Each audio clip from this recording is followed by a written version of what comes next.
pela pregação, para que Ele fale aos nossos corações nesta noite. Vou pedir ao presbítero Rodrigo para fazer esta oração.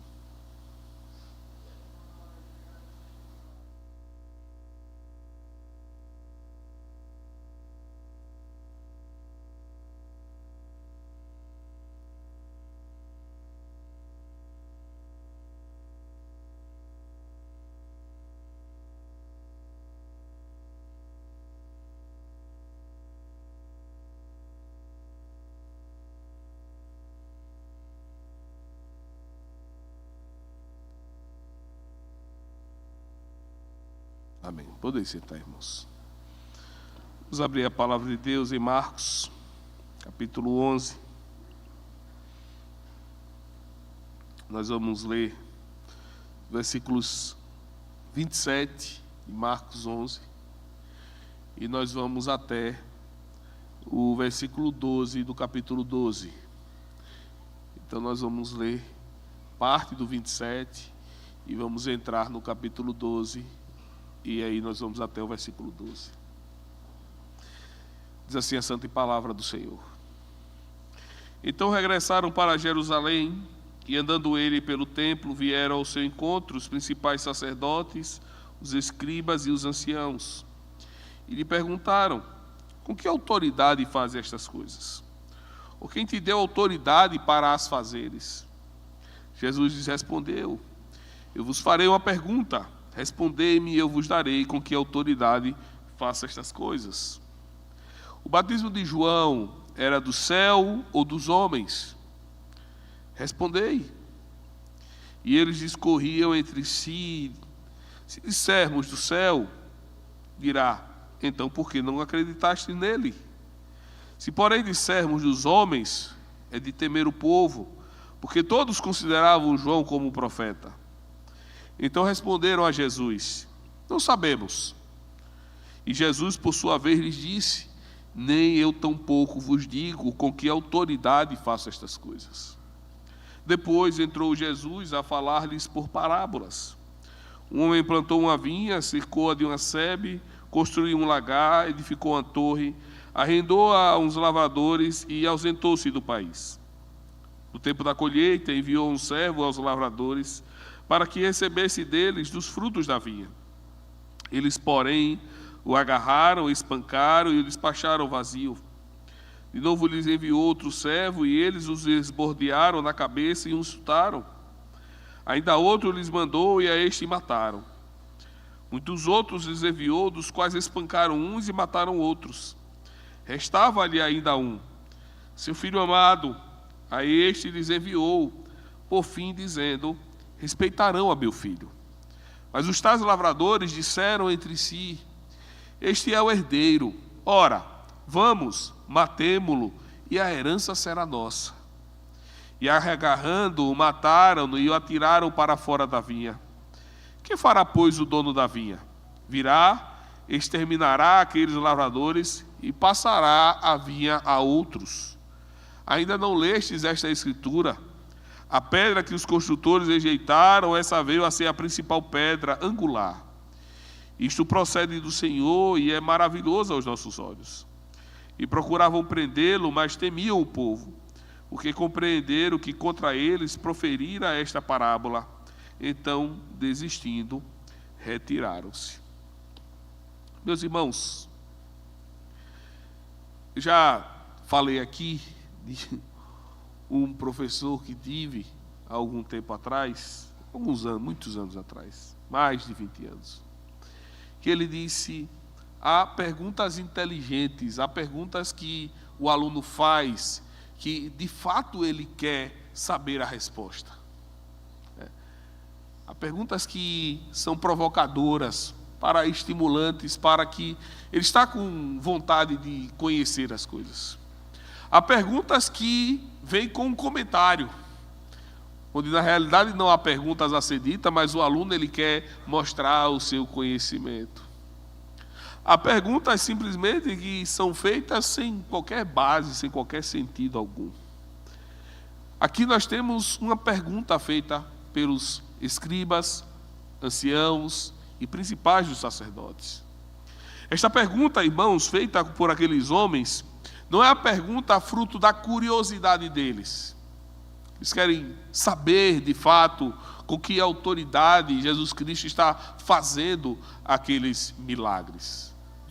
Fazendo tudo aquilo que ele foi feito, né? Porque a grande pergunta aqui é com que autoridade faz estas coisas? Que coisas são essas? Lembre-se que nos versículos anteriores, Jesus entrou no templo, derribou as bancas, né? Expulsou os vendilhões, fez tudo aquilo ali. Quebrou as bancas de câmbio, tudo. E a pergunta daqueles homens é: por que o Senhor fez isso? Com que autoridade fez isso? Com que autoridade tu pode entrar no templo e destruir essas coisas todas? As pessoas aí, quem vai arcar com prejuízo agora? Era isso que eles estavam perguntando. E essa pergunta aqui, irmãos, não é uma pergunta sincera, não é uma pergunta verdadeira, não é uma pergunta legítima. O que aqueles homens querem saber é quem autorizou Jesus Cristo a fazer aquelas coisas. Com que autoridade ele poderia fazer estas coisas? E aí, tem uma grande questão muito importante aqui, é que aquelas pessoas ali, aqueles homens ali, eles não estavam simplesmente com o desejo, volto a repetir, sobre de quem é a autoridade para que Jesus faça essas coisas. Mas o que eles estavam procurando saber, e de fato que Jesus confessasse isso, é que Deus tinha lhe dado essa autoridade, e eles iam questionar esta autoridade de Jesus Cristo. Logo a seguir, então, e por isso que eu tive que parar para pensar, se o capítulo 12 está ligado ao capítulo 11, porque às vezes essas divisões bíblicas às vezes confundem a gente e parece que estamos falando de uma coisa completamente diferente da outra, mas Jesus está falando a mesma coisa. Se você pegar o versículo 1 do capítulo 12, ele diz: depois entrou Jesus a falar-lhes por parábola. Veja, falar-lhes a quem? As pessoas que estavam perguntando anteriormente, né? Então Jesus continua falando. Então esta parábola aqui que Jesus vai citar é exatamente para ilustrar e explicar sobre a autoridade de quem Jesus estava ali fazendo aquelas coisas. Sobre a autoridade de quem Jesus estava, né, quebrando as mesas, quebrando as bancas, sobre quem estava por trás do Senhor Jesus Cristo. Ou seja, a pergunta daquelas pessoas ali, daqueles líderes religiosos, revela uma liderança, uma mordomia que vinha resistindo já com o tempo. A própria parábola que Jesus conta, Jesus fala que o dono da vinha, que quem é o dono da vinha aqui? Deus. Já tinha enviado vários emissários, vários homens para prestar contas. E o que é que os líderes faziam? O que é que aquelas pessoas que ficavam encarregados de supervisionar a religião faziam? Espancavam, matavam. E tantos quantos o Senhor mandasse, era desta forma que aqueles homens tratavam os emissários do Senhor. Quem são esses emissários do Senhor? Os profetas. Os profetas. Os profetas que vieram antes de Cristo e que vieram denunciar a falsa religião, a hipocrisia da liderança, eles sempre eram o quê? Maltratados, ultrajados, agredidos e até mortos. O grande e último profeta foi o quê? Morto, por denunciar o pecado. Lembrem-se, o grande e último profeta foi João Batista. E ele foi morto exatamente por atacar o pecado de uma grande liderança daquela época. Não a liderança religiosa, mas uma liderança política. Perceba só, irmãos, que aquelas pessoas ali, eles resistiam não ao homem, não ao profeta, mas no fundo havia uma resistência a Deus. Por isso Jesus Cristo, ele ao responder, ele responde com a parábola. E aqueles homens, eles têm tanta clareza do que Jesus está fazendo. Veja só o que diz o versículo 12, eles dizem, e procuravam prendê-lo, mas temiam o povo. Agora preste atenção, porque compreendiam que contra eles quem? Os principais sacerdotes, os anciãos e os escribas, Jesus estava falando aquelas parábolas. Dá para entender que tudo está ligado aqui? Eles perguntam a Jesus Cristo fala a verdade, só que por meio de parábolas, eles entendem a parábola. Eles não estão ali, será que é comigo que Jesus está falando? Será que não é comigo? Não, é com você. Entenda que é com você, chefe. É você mesmo.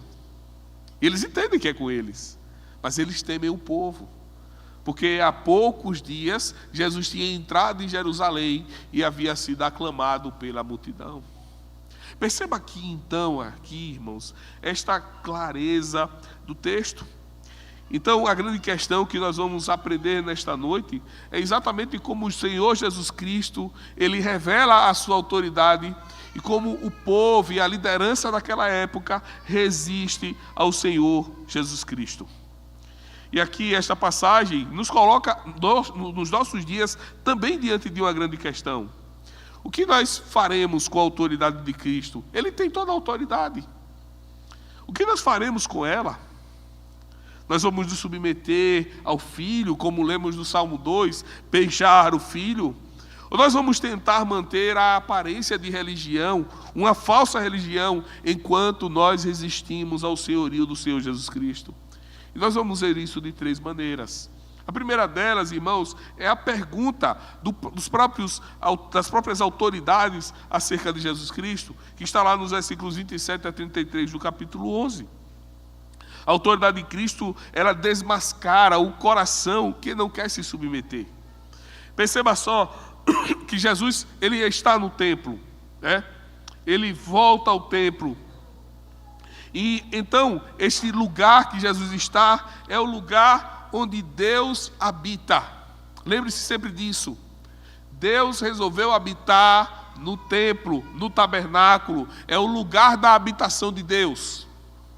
Não é à toa, no diálogo com a mulher samaritana, o que é que acontece? Jesus Cristo, quando a mulher pergunta, onde é que se deve adorar? No monte ou no templo? O que é que Jesus responde? No templo. Mas vem a hora, e já chegou, em que os adoradores adorarão em espírito e em verdade. Mas o centro da adoração a Deus é o templo. É o templo, irmãos, que é o centro da adoração. É o lugar da presença de Deus. Lembre-se que quando Deus, ele anuncia que vai julgar a Israel, Ezequiel tem esta visão. A visão de Ezequiel é que a glória do Senhor, ela sai do templo. Porque muitos olhavam para o templo físico de pedra, cimento, e eles diziam, aqui está a nossa proteção. Jeremias fala isso, templo do Senhor. E aí o que é que acontece? Acontece que as pessoas ali estavam colocando o templo como se aquilo fosse realmente a proteção do povo. Mas não. O desejo de Deus e a vontade de Deus é que o templo se tornasse o lugar de adoração da sua presença, o Santo dos Santos. Então Jesus está exatamente neste lugar. No lugar onde Deus havia estabelecido como centro da adoração. O sinal visível da presença de Deus. O sinal visível da aliança do Senhor. Então vem a Jesus Cristo a liderança da época, né? Os pastores, os presbíteros e os diáconos. É isso, a liderança da época. Vem a Jesus Cristo agora, aqueles que estão responsáveis pela organização da religião, que nos nossos dias são os pastores, presbíteros e diáconos. Naquela época era os sacerdotes, os anciãos e os escribas. Então a liderança da época vem ao Senhor Jesus Cristo, e o que é que eles vêm fazer? Eles vêm perguntar ao Senhor Jesus Cristo. eles vêm então diante da sua autoridade da igreja. Quem é que manda na igreja? Quem é o Senhor da igreja? A gente, nós aqui, liderança da igreja, né? Eles se achavam os donos e proprietários da igreja. Aí chegou um aí que começa a destruir as coisas que a gente montou aqui. Ele montou uma banquinha ali para o povo trocar o dinheiro, né? O texto de Mateus 11 não fala de lugares de câmbio, os cambistas foram expulsos do templo, não é cambistas, não tem essa expressão lá, cambista. O que é o cambista? É aquele que faz câmbio, ele troca. Por quê? Porque eles aceitavam uma moeda dentro do templo. Eles não aceitavam a moeda de Roma. Você tinha que vir, trocar a moeda para que você pudesse ofertar. E, logicamente, a cotação sempre era mais alta, né? Não é não? Não ia ser uma cotação honesta. Ia ser uma cotação que eles diziam, não é? Uma moeda tal vale tantos aqui. Percebeu isso? Então veja só o que é que está acontecendo aqui. Jesus Cristo vem e acaba com tudo isso. Só que quem instituiu todas essas coisas?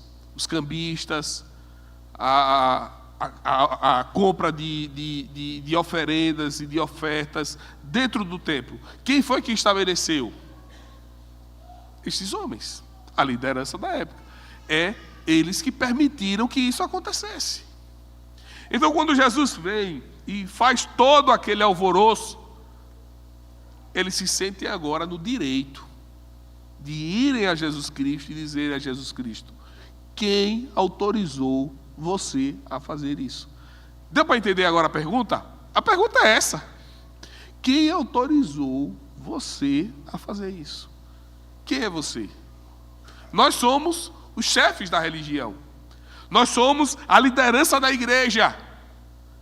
Quem deu ordem para que você pudesse fazer estas coisas? E aqui, irmãos, é uma ironia gritante do nosso texto. Porque aqueles homens, eles estão falando com o dono. Já imaginou isso? É como se tem um gerente em uma determinada loja e ele não conhece o dono e ele trata aquela loja como se fosse dele. E o dono vem e faz mudanças naquela loja na ausência desse gerente. Aí de repente o gerente chega lá e diz: quem foi que fez isso aqui? E o dono diz: foi eu que fiz. Mas ele diz: quem te deu autoridade para fazer isso? Não é ironia, né? Não é irônico? Quem te deu autoridade para fazer isso aqui? Espera, eu sou o dono, será que eu não posso mudar as coisas? As coisas que você mesmo fez? Irmãos, esse texto contém essa ironia muito clara. O dono de todas as coisas, o dono do templo, Jesus, ele é Senhor do templo. Ele é o Senhor da igreja. Ele está sendo questionado pelos líderes daquela época. Por quê? Porque aquela liderança se achava como dono. Aquela liderança se achava proprietária do templo e da religião. Mas Jesus não dá uma carteirada. Interessante isso aqui, né? Jesus diz: quem? E aí eu que devia perguntar: quem são vocês? Né? Mas Jesus não faz isso. Jesus volta um pouco, rebobina a fita, e ele vai no emissário. A pergunta de Jesus Cristo é: o último emissário. Ele vai falar dos emissários na parábola da vinha. Então Jesus diz: João Batista, ele fazia as coisas da autoridade de quem? Não é a pergunta de Jesus Cristo? Com que autoridade João Batista pregava? Com que autoridade João Batista ensinava? Perceba só, irmãos, o que Jesus Cristo está fazendo aquelas pessoas é colocando diante deles, irmãos, uma evidência muito clara. Já veio um, e tem pouco tempo, alguns anos atrás, que veio um, anunciou o Evangelho, falou de Deus, falou sobre arrependimento, e o que é que vocês fizeram com ele? Vocês rejeitaram ele. A grande pergunta de Jesus Cristo é: João Batista falava debaixo da autoridade de quem? De Deus ou dos homens? De quem era a autoridade de João Batista? Veja só, irmãos. Então aqueles homens ali, eles ficam preocupados, porque eles dizem, bom, se nós falarmos que foi de Deus, ele vai dizer, eu também estou fazendo sob a autoridade de Deus, o que era o correto. E eles têm plena consciência que aquela autoridade de Jesus Cristo era de Deus. Eles têm plena consciência, pelos milagres, pelos sinais, por tudo que o Senhor Jesus Cristo fazia. Eles têm plena consciência de que a autoridade de João era de Deus. Lembrem-se que Herodes, ao ouvir João Batista pregar, ele ia ouvir mesmo João Batista denunciando o seu pecado, porque ele sabia que a autoridade de João era divina. Eles tinham consciência disso, mas eles tinham medo de perder a influência e o poder da religião. Eles têm plena consciência, irmãos, de que o que eles estão fazendo é errado. Mas se eles se submetem a Cristo, eles não querem fazer isso. Eles estão como aqueles homens do Salmo 2. Rompamos os seus laços, rompamos os seus grilhões, vamos nos libertar disso. Nós não vamos nos submeter ao Senhor, pelo contrário, vamos fazer uma rebelião aqui. É exatamente isso. E aí eles dizem, se nós dissermos a verdade, e qual é a verdade? Ele faz tudo o que ele faz no nome de Deus, ele vai estar certo e nós vamos perder tudo. Nós vamos ser desmascarados. As pessoas vão olhar para a gente e vão nos tratar como mentirosos, como falsos, como hipócritas. Mas, se nós dissermos mentir também, e dissermos o quê? Qual era a mentira deles? Dizer que João fazia tudo aquilo por causa do homem. O que é que ia acontecer? O povo ficaria contra eles, porque o povo sabia que João fazia tudo aquilo em nome de Deus. Então eles dizem simplesmente, nós não sabemos. E aqui, irmãos, nós temos uma das formas mais perigosas da incredulidade. Sabe qual é? A ignorância fingida. A ignorância fingida. Eles sabem a verdade, mas eles fingem que não sabem. Eles fingem que não sabem.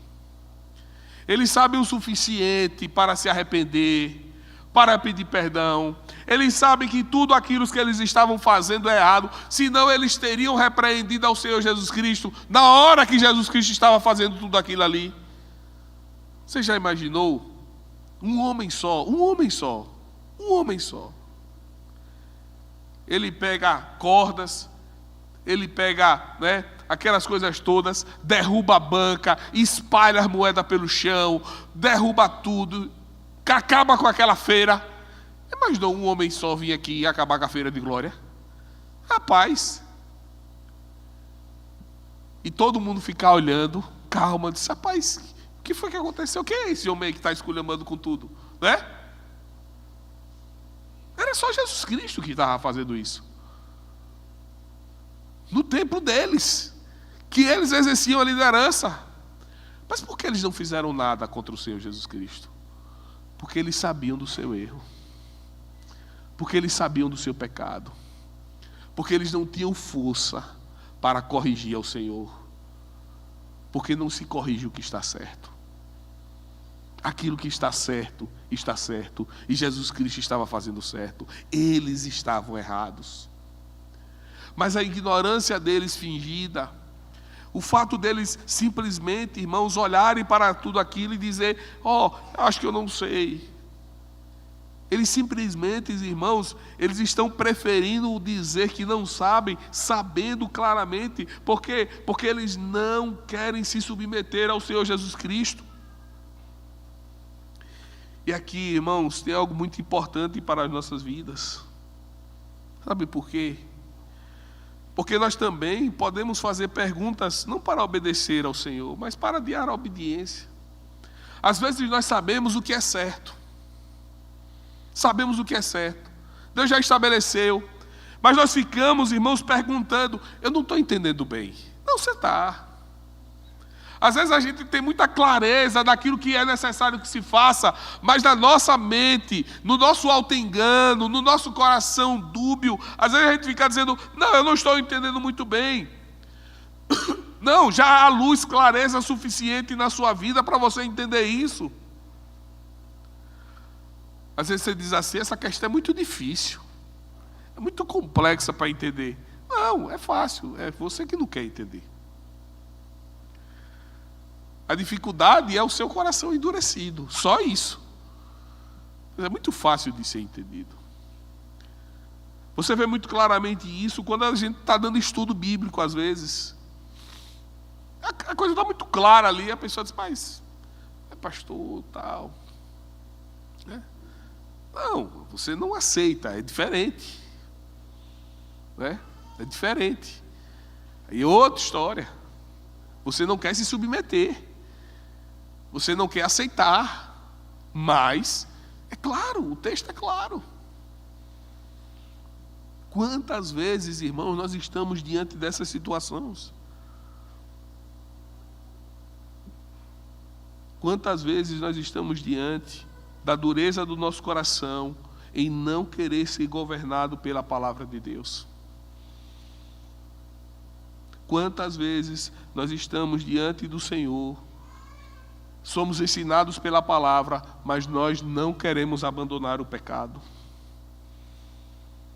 Quantos de nós perguntam sobre a autoridade espiritual, sobre o governo de Cristo, chamamos Cristo de Senhor, mas nós não nos submetemos a Cristo? Quantos de nós, irmãos, fazem isso?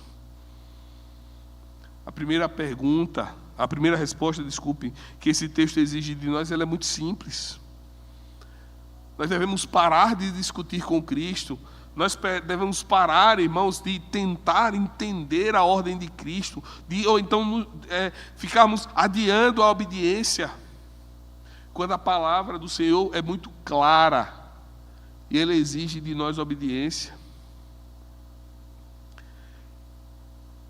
Cristo, irmãos, o nosso Redentor, Ele não é um conselheiro opcional. Ele é Senhor da nossa vida. Ele é a autoridade da nossa vida. E nós precisamos encarar isso como tal. Não é para nós ficarmos: Cristo me deu um conselho aqui, agora eu tenho que optar. Eu posso fazer ou não posso fazer? Não é assim? Às vezes nós pensamos assim, como um bom conselheiro, como alguém que me traz bons conselhos. Não. Cristo, irmãos, Ele é Senhor, Ele traz ordem. Ele é autoridade sobre as nossas vidas. E aqui, irmãos, nós temos algo importante. Cristo não precisava da autorização dos sacerdotes para purificar o templo. Ele não precisava da permissão daqueles escribas para ensinar a palavra. Ele não precisava da autorização dos anciãos para exercer a sua autoridade. Ele é o próprio Filho de Deus, Ele é o Senhor do templo, Ele é o Rei prometido. E aqui, irmãos, eu trago mais uma aplicação para as nossas vidas.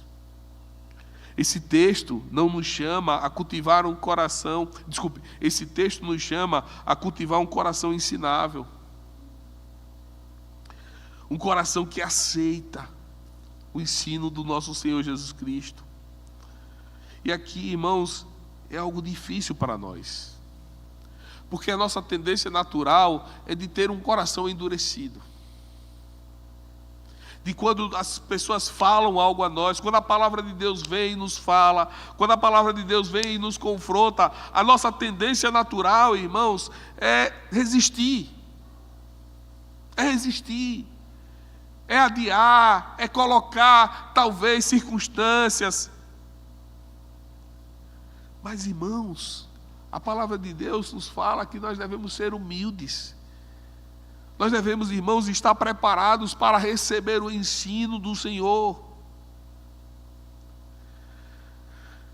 E aqui tem um grande perigo para a nossa vida espiritual, quando nós nos tornamos sempre pessoas hábeis em discutir e lentas em obedecer. Às vezes você vai falar alguma coisa e, volta a repetir, a gente não está falando de coisas complexas, mas de coisas que são claras nas Escrituras.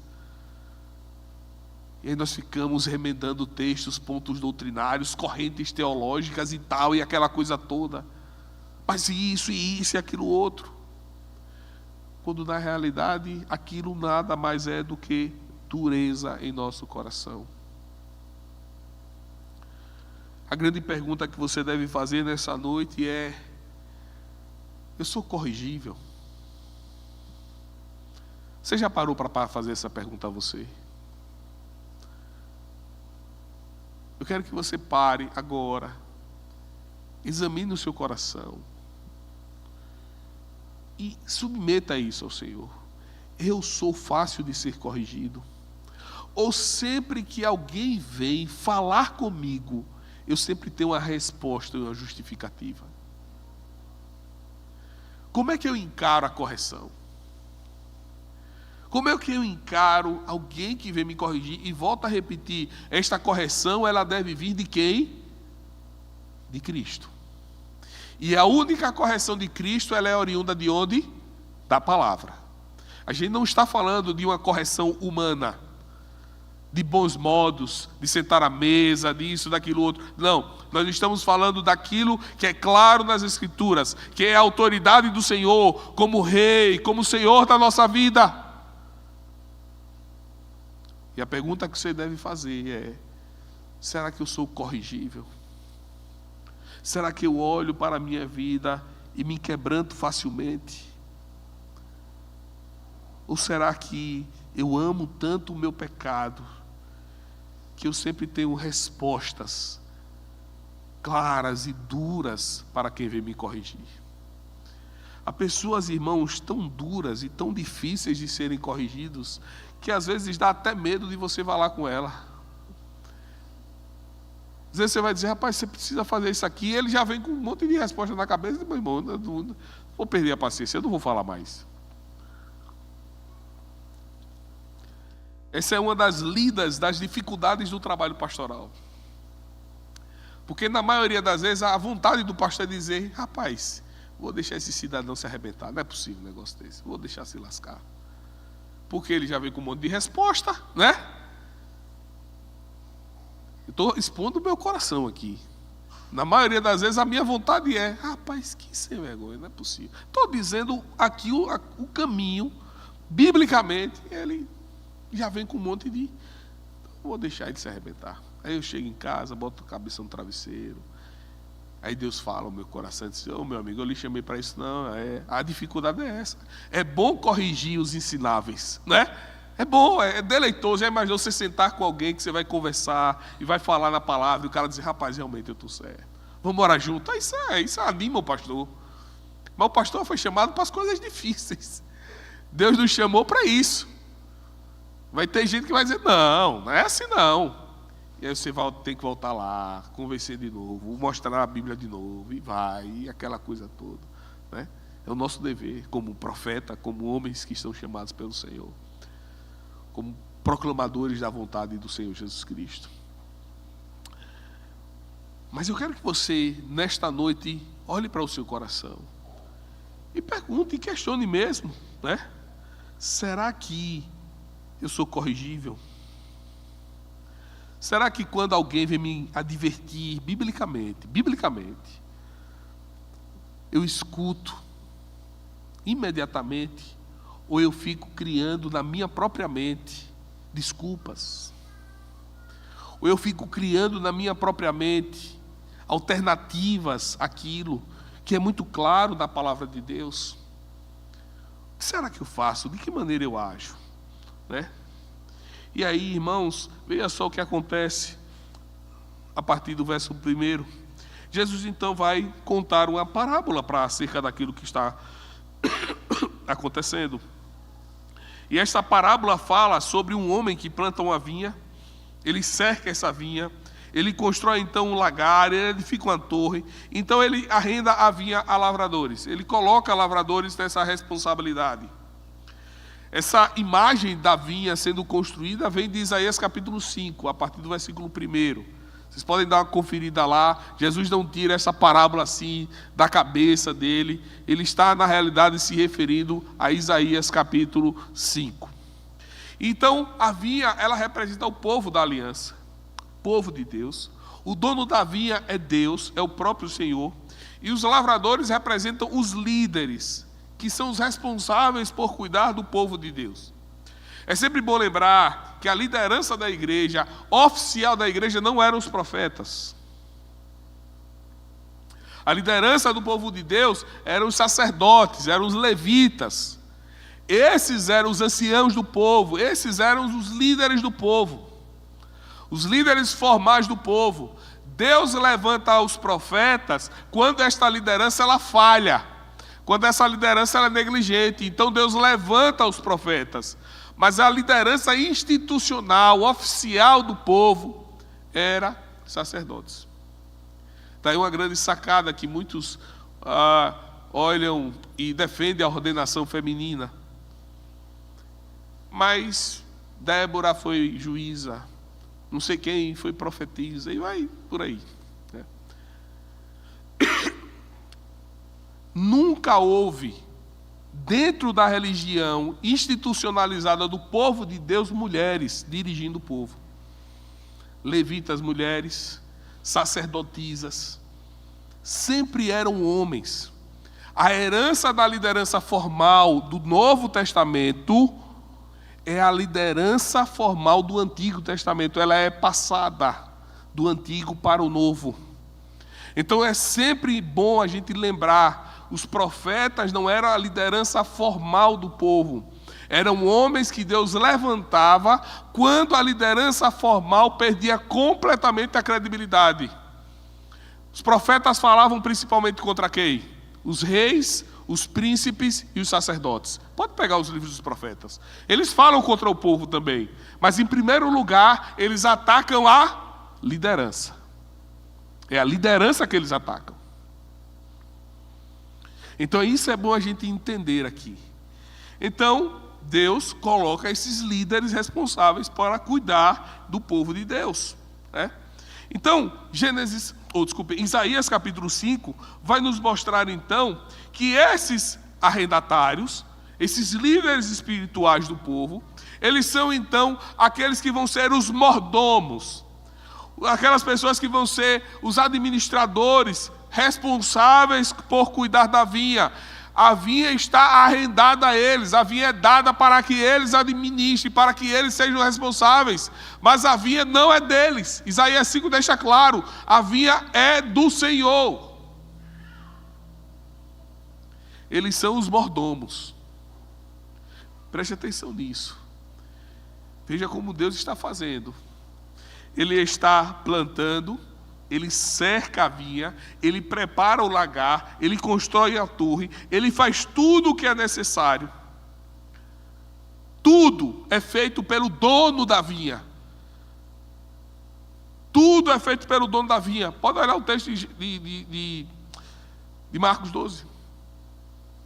É o homem, é o dono da vinha que faz isso. Depois que tudo está pronto, o que é que o dono da vinha faz? Ele passa então aquela vinha para ser supervisionada, para ser administrada por aqueles homens. Veja, isso é um ato da graça de Deus. É um ato da bondade de Deus. A vinha, ela não é construída, ela não é feita, ela não é irrigada, ela não é protegida por força humana. É Deus que está fazendo isso. É Deus que faz isso. Percebeu isso? Então Deus pega agora, ela que está protegida, que está irrigada, que está pronta, que está plantada, e agora Ele coloca esta vinha sobre a supervisão humana. Mas ela já está pronta. Aqui, irmãos, nós temos uma aplicação muito importante para a gente. Sabe por quê? Porque nada do que temos é absolutamente nosso. A igreja, ela não pertence ao pastor. Ela não pertence aos presbíteros. Ela não pertence à diaconia. Ela não pertence às pessoas mais antigas da igreja. Ela não pertence aos membros mais influentes. A igreja, ela é do Senhor. Ela é do Senhor. Tem uma linguajar de pastor, eu não gosto muito. Às vezes eu falo uma vez ou outra, mas eu não gosto muito dessa linguagem pastoral. Fulano de tal é minha ovelha. Não sei se você já ouviu isso, né? Fulano de tal é minha ovelha. Eu não gosto muito dessa linguagem, sinceramente. Por quê? Porque não é minha ovelha. Deus confiou a mim. Quando você diz, fulano é ovelha sua, isso dá sinônimo de quê? De posse. Não é? Você está possuindo aquela pessoa. É seu, é sua ovelha. E a gente não, pastor nenhum tem ovelha nenhuma. As ovelhas são confiadas a nós. Mas essas ovelhas são de quem? Do Senhor. A vinha não era dos administradores. A vinha é do Senhor. A igreja não é de pastor, de presbíteros, nem de ninguém. A igreja é do Senhor Jesus Cristo. E aqui eu quero falar para você que é pai de família. A família, irmãos, não é sua propriedade. Os filhos não são seus troféus pessoais. Às vezes você pensa que a família é sua. E você tem aquilo como uma posse. Não. Salmo 127 diz que os filhos são a herança do Senhor. Eles são do Senhor, não são nossos. Volto a repetir, eles são confiados a nós. Nós temos a responsabilidade de cuidar deles, porque Deus confiou a nós. Deus colocou sobre nós essa responsabilidade, mas não são nossos. Meus irmãos, isso é algo importante e gracioso para nossas vidas. Porque Deus, Ele não nos colocou, irmãos, como donos, mas como mordomos. E Ele nos dá isso, irmãos, como privilégios espirituais. Eu entendo o fato de pastorear de uma igreja. Irmãos, isso para mim é a maior honra que alguém pode ter. Certa vez perguntaram a Spurgeon. Spurgeon era muito famoso em Londres. Muito. A igreja de Spurgeon naquela época tinha 5.000 membros. O tabernáculo. Imagine uma igreja de 5.000 membros hoje. Já é difícil. Imagine isso há algumas centenas de anos atrás, né? Alguns séculos atrás. A igreja com 5.000 membros. Em Londres. E perguntaram a ele, Spurgeon, você não quer, né? Não pense em se lançar na política e tal, porque ele tinha condições de ser. Sabe o que é a resposta de Spurgeon? Ele disse assim, eu não posso rebaixar a minha patente. Eu não posso ir para um lugar inferior. Deus me colocou como ministro do seu evangelho. A maior honra que um homem pode ter. E eu não posso pegar isso e trocar por algo menos honrado. E não é que a política é menos honrado, é que o ministério é a maior honraria que um homem pode ter nesta vida. Eu nunca esqueço dessas palavras de Spurgeon. Contador, advogado, político, qualquer coisa é honrada. E nós devemos ter isso. Mas cuidar das almas que Deus derramou o sangue por elas. Já imaginou, irmãos? Isso é um privilégio. Já imaginou você educar os seus filhos no caminho do Senhor? Deus lhe dá a oportunidade de você criar filhos para a glória de Deus. Já imaginou que responsabilidade, irmão, você tem? Mas que privilégio. Criar filhos para Deus. Que privilégio não é esse? Mas perceba, isso exige, irmãos, de nós simplesmente entender a nossa responsabilidade. Mas veja o que acontece depois. Os homens estão lá, eles são os administradores, e no tempo próprio, o dono, Deus, envia então os servos para receber os frutos. É isso que diz o texto. E o que é que aqueles homens fazem? Diz, rapaz, nós não vamos pagar não. Não vamos pagar de jeito nenhum. O negócio de eles vai vir mandar colher. Então o que é que eles fazem? Eles rejeitam, eles espancam, eles matam, eles ferem. E esse, irmãos, é o resumo da história do povo de Deus. Deus vai mandando profetas e o povo, a liderança vai matando, vai ferindo, vai espancando. Todos aqueles que se levantaram, irmãos, contra a liderança foram presos, foram espancados, foram rejeitados, foram mortos. Essa, irmãos, era a sentença do profeta, daqueles que foram chamados por Deus. E aqui, irmãos, nós vemos a paciência, a longanimidade do Senhor. Deus vai enviando um servo, ele é rejeitado. O que é que Deus faz? Deus envia outro. Ele é espancado. Deus envia outro, ele é morto. Deus envia outro, ele é ferido. Deus vai mandando, irmãos, profetas atrás de profetas. E a cada profeta que era enviado, irmãos, a culpa ia aumentando daqueles lavradores. A culpa ia aumentando daquelas pessoas. A longanimidade de Deus, irmãos, ela não diminui a responsabilidade do homem. Pelo contrário, ela torna os homens mais responsáveis, mais culpados. Porque no lugar daqueles homens se arrependerem, Deus está mandando outros homens para que mais juízo de Deus fosse trazido sobre aqueles homens maus, sobre aqueles homens perversos. Eles, como liderança do povo, como lideranças de Deus, que Deus estabeleceu, chamados por Deus, eles deveriam se atentar para a palavra do Senhor. Mas eles não fazem isso. E aqui, irmãos, tem algo muito importante para as nossas vidas.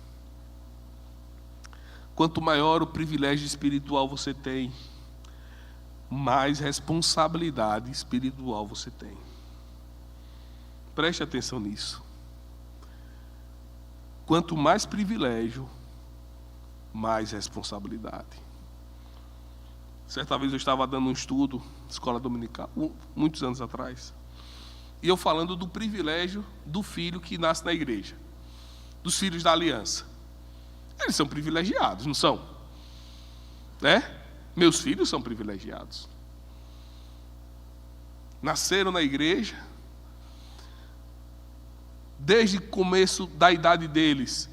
Escola dominical, todo domingo estudo bíblico. Leia a Bíblia. Tem uma igreja que ora por eles, né? No caso do meu filho, tem 2 igrejas que oram por eles, ou mais por aí. E a gente vai passando por aí, a gente vai fazendo amizades. Né? Veja que privilégios espirituais. Só que isso traz o quê? Mais responsabilidades espirituais. Porque no momento em que eles fizerem alguma coisa errada e se desviarem do caminho do Senhor, isso pesará. Isso será levado em conta. Quanto mais privilégio espiritual, mais responsabilidade espiritual. Por exemplo, nossa igreja, nós nos orgulhamos disso, né? E de fato é um privilégio. A igreja presbiteriana é uma igreja que é centrada na palavra de Deus. Não é isso? Você vai para a igreja presbiteriana, talvez você não tenha as outras coisas que as outras igrejas têm, mas você vai ter o quê? Um estudo bíblico consistente, em qualquer igreja presbiteriana que você for. Às vezes muda a ordem do culto, né? Ano passado, quando eu saí de férias, a gente visitou 2 igrejas presbiterianas e Jaqueline disse, é muito diferente da nossa. Eu disse, é mesmo, ela disse, é muito diferente. Eu disse, mas uma coisa você não pode reclamar. Teve pregação, não teve? Ela disse, teve. Pronto. Então, né? Então é que Deus está dizendo, você vai na igreja presbiteriana, isso aí você aguarda e você vai ter. E pode ser qualquer um aí. A gente preza por isso. Isso é um privilégio espiritual, não é não? Ter pastores que se esmeram no ensino da palavra. Semana passada eu não estava aqui, mas eu tenho plena convicção que quem pregou no meu lugar se esmerou na palavra e trouxe ensinamento consistente para a vida de todo mundo aqui. Isso eu posso viajar tranquilamente, que eu tenho certeza disso. Isso é um privilégio. Não é não? Agora, traz responsabilidade. Porque se você está sendo ensinado, no momento em que você querer se desviar, ou que no momento em que você sabe do que é certo, mas você vai fazer o errado, Deus vai cobrar de você. Porque você não está fazendo isso por ingenuidade, você não está fazendo isso porque você não sabe, você não está fazendo isso por ignorância. Deu para entender, irmãos? Quanto mais privilégio espiritual nós temos, mais o quê? Responsabilidade espiritual nós teremos. Mas isso é bom. Porque quanto mais luz nós recebemos, irmãos, melhor fica para ver as coisas. Deus nos dá mais clareza, irmãos, para ver as coisas.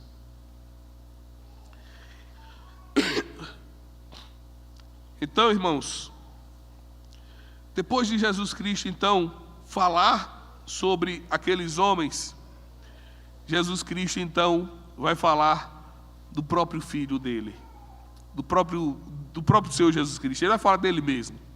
Ele vai falar do próprio Filho de Deus. Veja só o que diz o versículo 6. Ele diz assim: restava-lhe ainda um, seu filho. Mas não é só um filho. Veja, seu filho amado. E este lhes enviou, por fim, dizendo: respeitarão a meu filho. Veja, os emissários acabaram. Não tem mais emissários, não tem mais ninguém para enviar. Agora é o próprio Filho que vai ser enviado. É o próprio Senhor Jesus Cristo que vai ser enviado. Agora, irmãos, não são mais os ministros, os servos que serão enviados, né? Porque os profetas, eles eram ministros, como nós somos ministros da palavra, servos. Agora não. Quem vai vir para resolver o problema da vinha é quem? É o herdeiro, é o dono. Porque o filho, ele é o herdeiro de todas as coisas. Ele é o dono de todas as coisas. E a ideia do pai é, enviando o herdeiro, aqueles homens vão se prostrar diante do herdeiro. Aqueles homens vão se prostrar diante do meu filho. Mas o que foi que aqueles homens disseram? Ele é o herdeiro. Se a gente mata o herdeiro, a herança de quem? É nossa. Essa era a ideia deles. Olha, vamos matar o herdeiro e vamos ficar com a vinha. Vamos matar o herdeiro e então nós ficaremos com tudo. Percebe, irmãos, que Jesus revela aqui aquilo que está por trás do coração. O que é que está por trás do coração daqueles homens? O desejo de possuir, de roubar a glória do Senhor. O desejo deles é que eles então, irmãos, os filhos, os servos, os funcionários, os líderes, o desejo deles é dominar sobre aquilo que é de Deus. Veja, irmãos, que coisa importante aqui. Porque eles têm clareza. Veja só, abram comigo aí, leiam comigo, melhor dizendo. Veja, versículo 7. Eles dizem assim: este é o herdeiro. Eles sabem que Jesus Cristo é o dono. Eles sabem da parte de quem Jesus Cristo está vendo. Este é o herdeiro. Ora, vamos, matemo-lo, e a herança será nossa. Eu quero que vocês entendam isso. O grande problema aqui não é falta de informação. O grande problema daqui não é se eles entendem ou não que Jesus Cristo é Deus. O grande problema aqui é que eles sabem quem é Jesus Cristo. Eles sabem que Ele é o herdeiro. Eles sabem sobre a autoridade de quem Jesus Cristo está vendo. Mas mesmo assim, eles não aceitam.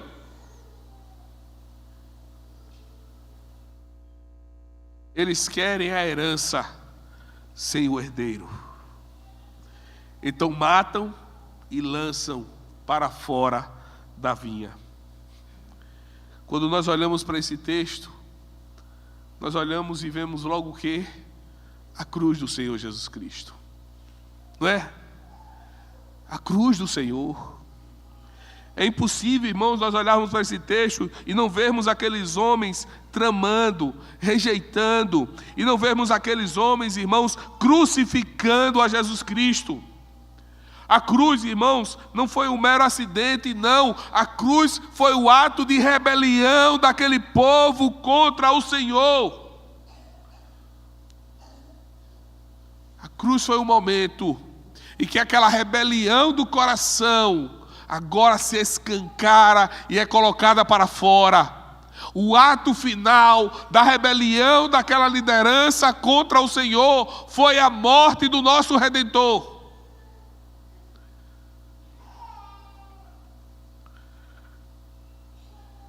Mas também foi o cumprimento do plano de Deus para salvar pecadores. E aqui eu quero aplicar para as nossas vidas. Quando o filho vem, quando o herdeiro chega, a neutralidade acaba. Os lavradores poderiam até rejeitar os servos. Vocês são trabalhadores como nós, então vamos matá-lo. Mas agora vem o herdeiro, vem o filho. Vem aquele que é o dono da vinha. Mas aqueles homens não estão preocupados com isso. Aqueles homens, irmãos, não estão preocupados. O que eles desejam é possuir. Quando o filho vem, toda a rebelião, ela é escancarada. Sabe por quê? Porque só há dois caminhos quando o filho se apresenta e quando o filho chega: beijar o filho para que ele não se irrite, se submeter ao filho, arrepender-se diante do filho, se apegar ao Senhor Jesus Cristo. Eu quero que você entenda aqui nesta noite, não basta você admirar a Jesus Cristo, não basta você olhar para o seu Jesus Cristo e dizer: oh, que história bonita, que coisa linda.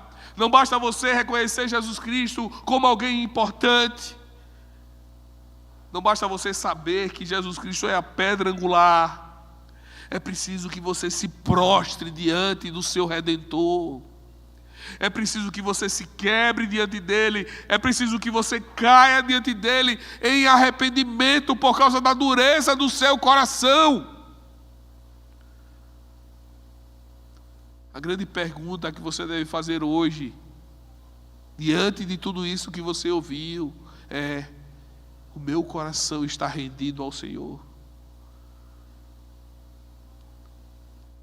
Eu me prostrei diante do grande Rei da glória. Eu estou submetendo a minha vontade ao Senhor da glória? Ou você está dizendo no seu coração: não, Eu até acho essas palavras bonitas. Eu até acho essas coisas corretas a serem feitas. Mas existem outras religiões também. Mas existem outras saídas. Mas existem outras coisas a ser feitas. Eu quero que você entenda que aquele que não se submete ao Senhor, aquele que é rebelde diante do Senhor, ele será exterminado. Veja só o que diz os versículos seguintes. Que fará, pois, o dono da vinha? Virá, exterminará aqueles lavradores e passará a vinha a outros. Ainda não lestes esta escritura? A pedra que os construtores rejeitaram, essa veio ser a pedra angular. Isto procede do Senhor e é maravilhoso aos nossos olhos. Aqueles que rejeitam o Filho, irmãos, serão esmagados pelo Senhor. Aqueles que não se submetem ao grande Rei da glória, eles estarão distantes do Senhor. E aqui tem uma observação muito importante no texto. Perceba só, a vinha não é destruída. O povo de Deus não é destruído. A vinha não é removida e plantada outra vinha. Percebeu isso? Porque, volto a repetir, a vinha está relacionada lá em Isaías. E a vinha é o povo de Deus. Muitos poderiam dizer, não, o povo de Deus foi substituído pelos gentios. A vinha foi arrancada e foi plantada outra vinha. Não, a vinha é a mesma. A vinha é a mesma. A vinha não é destruída. O povo de Deus, ele permanece o mesmo desde sempre. A igreja do Senhor, ela vem desde Adão. Perceba só, irmãos. O que é tirado aqui são os líderes perversos. O que é tirado aqui são aqueles que não se submetem ao Senhor. O que é tirado aqui são aqueles que não são quebrados diante do Senhor, que não beijam o Filho, que não se submetem ao Filho. E aqui, irmãos, por fim, Jesus finaliza citando o Salmo 118. Quando ele fala da pedra que os construtores rejeitaram, essa pedra rejeitada, ela é a pedra principal para a edificação do povo de Deus. Isto procede do Senhor. Isto é maravilhoso aos olhos do Senhor. Os construtores, irmãos, olharam para a pedra e disseram, ela não serve. Os líderes rejeitaram a pedra. Mas Jesus diz que esta pedra é a partir dela que a igreja vai ser então edificada. Aqui está o evangelho do Senhor Jesus Cristo. Nós também rejeitamos a autoridade de Deus. Nós também queremos a vinha sem o dono. Nós também desejamos a herança sem submeter ao Senhor. Nós resistimos, irmãos, aos mensageiros de Deus. Mas o Filho rejeitado morreu exatamente por pecadores rebeldes. Nós éramos assim. Duros, rebeldes, completamente contrários à palavra do Senhor. Mas essa pedra que foi rejeitada, ela tornou-se fundamento para a salvação de todo aquele que crê. O que nós podemos fazer é nos refugiar no Senhor Jesus Cristo. É nos refugiar nele. Nos quebrantarmos diante do Senhor, irmãos, para a nossa salvação. Mas o que é que acontece logo a seguir? Aquelas pessoas ouviram que seriam esmagados.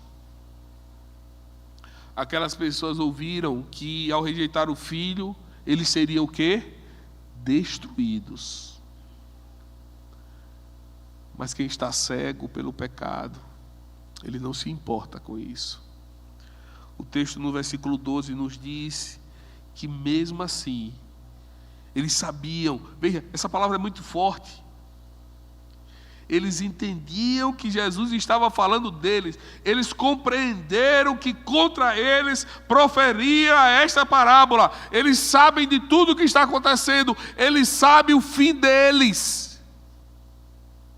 Mas mesmo assim, eles desejam matar o filho. Veja que cegueira daquele coração. Esse, irmãos, é um retrato assustador do coração religioso endurecido. O coração das pessoas dentro da igreja que estão endurecidos. Ele entende o sermão. Ele entende o sermão. Ele ouve o sermão e ele sabe tudinho. Mas ele odeia a aplicação quando o sermão fala ao seu coração. Ele percebe que foi atingido, mas no fundo ele vai dizer que aquilo foi sermão de carapuça. Ele sabe que a palavra de Deus o expôs, mas ele prefere silenciar a voz de Deus. Ele endurece o seu coração. Meus irmãos, essa é a pior coisa que pode acontecer na vida do crente. Ele ouvir. Deus falar com ele profundamente. E ele continuar endurecido. Ele entender a mensagem. Ele entender que foi com ele. Mas mesmo assim ele continua odiando a verdade de Deus. Ele continua odiando a palavra do Senhor. Por isso, a única saída é você rogar a Deus. É você pedir ao Senhor, para que não somente entenda a palavra, para que não somente a sua mente seja entendida, mas para que o seu coração se dobre diante do Senhor. A maior tragédia do homem não é ser confrontado pela palavra. A maior tragédia do coração para o homem é ser confrontado e permanecer endurecido. Completamente endurecido. É entrar e sair da igreja da mesma maneira. Como se nada tivesse acontecido. Ele entende a mensagem. Ele até entende que precisa mudar. Mas o seu coração está tão endurecido que ele vai odiar aquela mensagem. Ele vai odiar o portador da mensagem. Ele vai odiar aquele homem. E eu quero concluir nesta noite lembrando dessas 3 verdades que nós vimos no texto.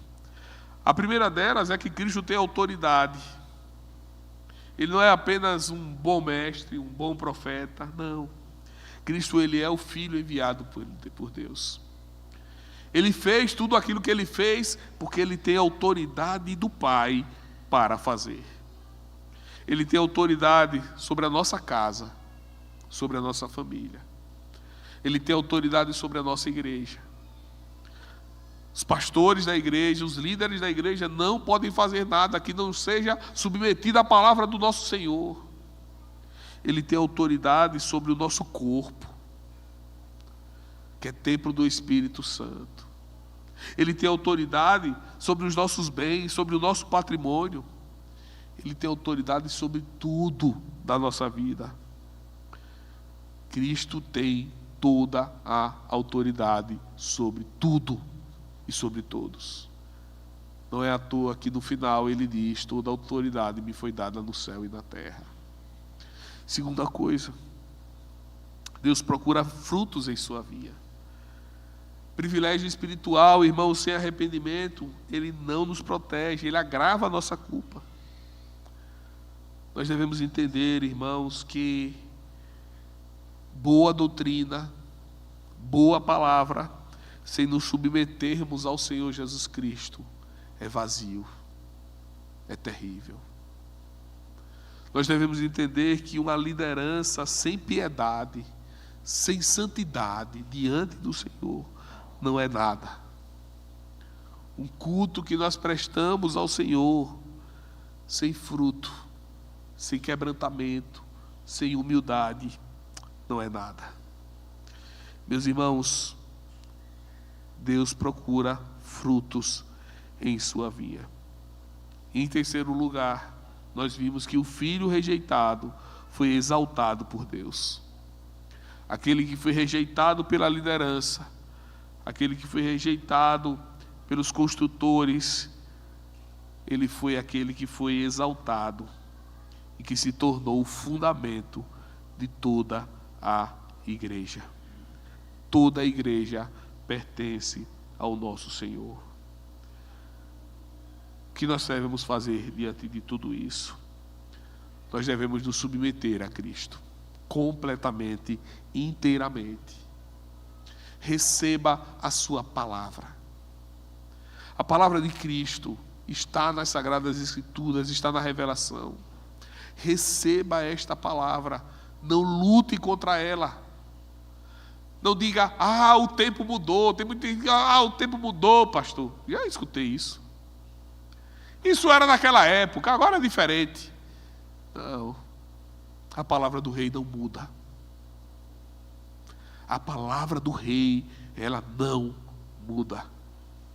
Por isso, se submeta a esse Senhor. Deixe de tratar como seu aquilo que pertence a Deus. É meu, isso é meu. Não, isso pertence a Deus. Não é seu. Não tome posse daquilo que não é seu. Descanse na esperança de que Cristo é o fundamento seguro de todos aqueles que creem nele. Volte-se para o Senhor Jesus Cristo.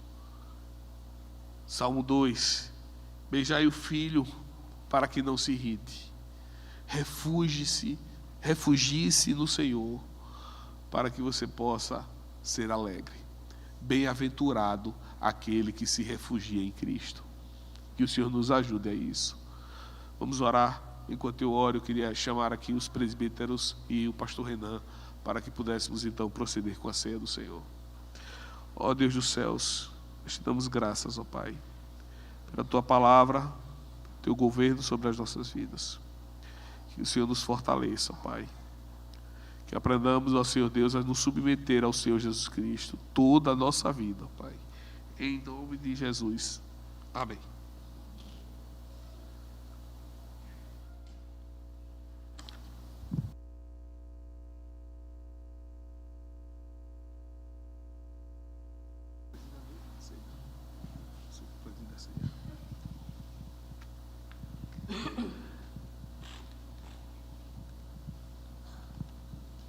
Irmãos, eu peço que abram suas Bíblias em 1 Coríntios, capítulo 11.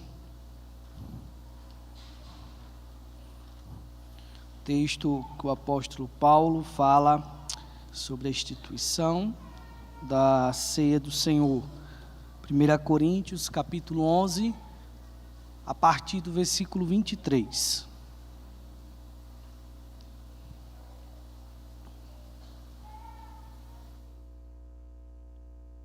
Diz assim: porque eu recebi do Senhor o que também vos entreguei, que o Senhor Jesus, na noite em que foi traído, tomou o pão e, tendo dado graças, o partiu e disse: isto é o meu corpo que é dado por vós, fazei isto em memória de mim.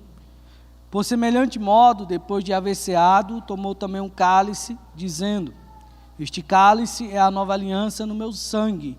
Fazei isto todas as vezes que o beberdes em memória de mim.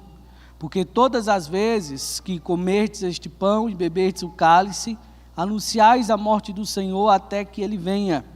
Por isso, aquele que comeu o pão ou bebeu o cálice do Senhor indignamente, será réu do corpo e do sangue do Senhor.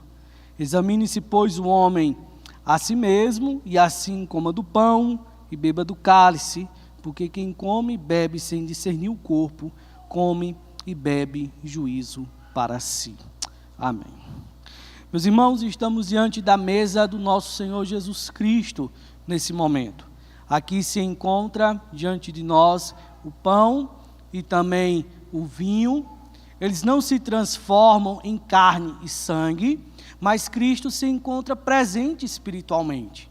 Aqui não é apenas um memorial, é também um memorial, mas também é um sacramento. Cristo está presente e Ele chama a todos aqueles que são membros da igreja de Cristo, que participam do corpo de Cristo, todos aqueles que estão na aliança, a participar dessa mesa nesse momento. Então, aqui nós nessa noite cearemos, nos lembraremos do Senhor, mas também devemos nos lembrar que o apóstolo Paulo nos fala, que devemos tomar a ceia de maneira digna, pois aquele que toma de maneira indigna, ele toma e se torna réu do corpo. O apóstolo Paulo fala claramente que alguns estavam ficando doentes e outros até dormindo, um eufemismo para morrendo. Por quê? Porque tomavam de maneira indigna. Então, quando você toma a ceia de maneira digna, você é abençoado. Quando você toma confiando, com fé, você é abençoado pelo Espírito Santo. Mas quando você toma de maneira indigna, ao invés de ser abençoado, você é amaldiçoado. Essa é a palavra do apóstolo Paulo. E então ele chama, nesse momento, a palavra do Senhor, a nos examinarmos. Então, de maneira silenciosa, ore ao Senhor, examine a sua vida neste momento.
Santo Deus, bondoso Pai, graças te damos pela oportunidade que o Senhor nos dá, ó Deus, de vermos nesse momento a Tua palavra sendo ensinada por meio da ceia do Senhor. Nesse momento nos alegramos, ó Deus, por participarmos desse sacramento que serve, ó Deus, para a nossa santificação. E pedimos, ó Pai, nesse momento que o Senhor santifique estes elementos para esse uso sagrado, que todos aqueles que fizerem uso, ó Deus, com fé e de maneira digna, sejam então abençoados, ó Deus, pelo Senhor. É o que eu te peço em nome de Cristo Jesus. Amém. Nesse momento, aqueles que vão cear, aqueles que são membros desta igreja estão em comunhão, e também aqueles que são membros de uma igreja verdadeiramente evangélica, podem também participar da mesa do Senhor. Então, fiquem de pé para os presbíteros poderem, então, servi-los.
A palavra de Deus diz que após eles cearem, então é cantado um hino ali na mesa.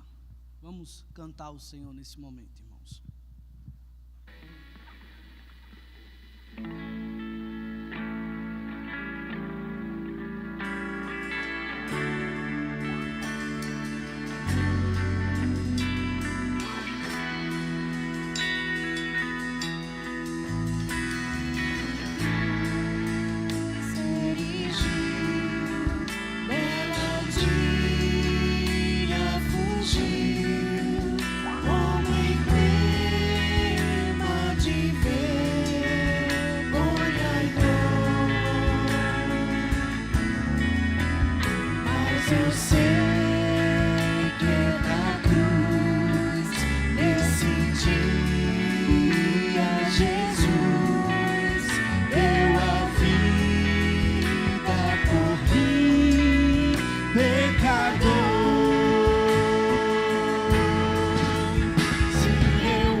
Chamamos a bênção.